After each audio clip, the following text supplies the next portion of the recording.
From the preliminary task to the final product, I feel like I've learned a lot.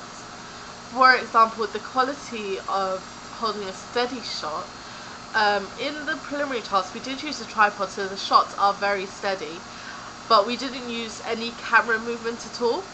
So when doing our real thing, elimination, the opening sequence, some of our camera movement, we used a tracking shot, is not as steady as it could have been. If I was to do that next time, I would definitely use a tripod and wheels, something with wheels, so we can move it along and the action would be seamless.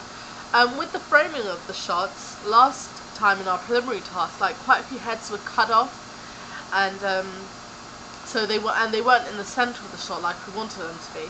With elimination, we wanted our characters to be in the center of the shot, and if they weren't, we would retake that shot.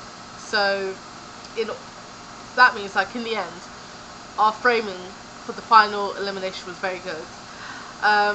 One bit that wasn't so successful is in one shot you do notice there are cars in the far background, which is something we definitely did not want the audience to see because she is meant to be isolated.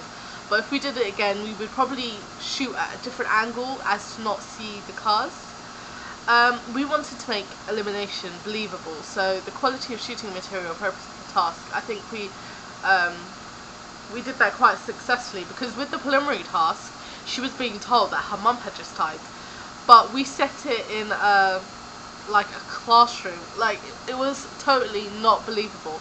But with elimination, you know, she's isolated in the middle of nowhere, which makes it more realistic. And also, you know, the killer is dressed conventionally, so, you know, the setting, everything makes it more appropriate and more believable.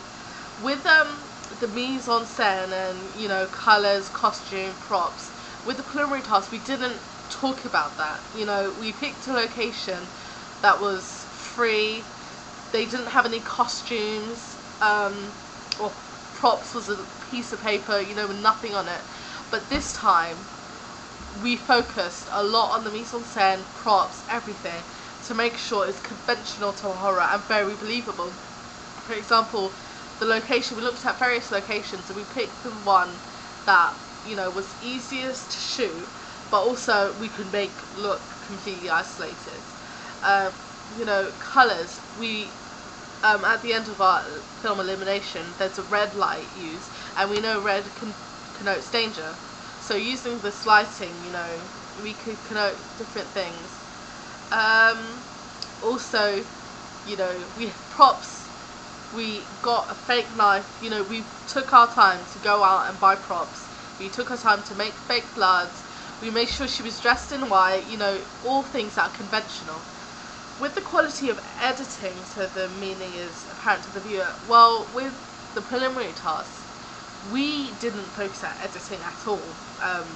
But because we've done research now for the Real Thing elimination, and we've analysed different horror films, we can pick out the different editing techniques they use, such as motivated cuts or match cuts, and so we've incorporated that into our opening sequence. For example, a motivated shot is when she hears the leaves behind her. We have various shots of her saying hello, and then we also see what's making the leaves. Even though she doesn't see, the audience does see that it's a shoe, someone's there. With the quality of using sound and with images and editing appropriately from the task, well, in our preliminary task, as an improvement, I said for the final film, we, you know, should use the soundtrack, you know, instead of not taking the time, you know. So we put different tracks together for this final piece, all eerie music, you know, music that you would expect a horror to be playing to build up tension. You know, there's high strings when she's dead. Everything's there to signify that it's the horror genre you're watching.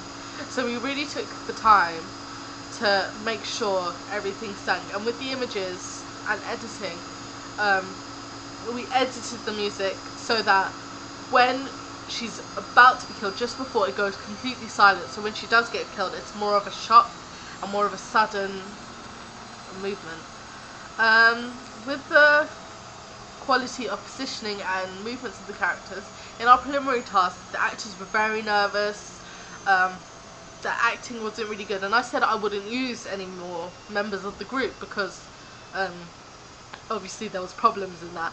But this time we did. We used the same actors, and obviously being on the camera before had improved their confidence, so they were more comfortable in front of the camera, more natural, which, you know, gave the elimination a more believable feel.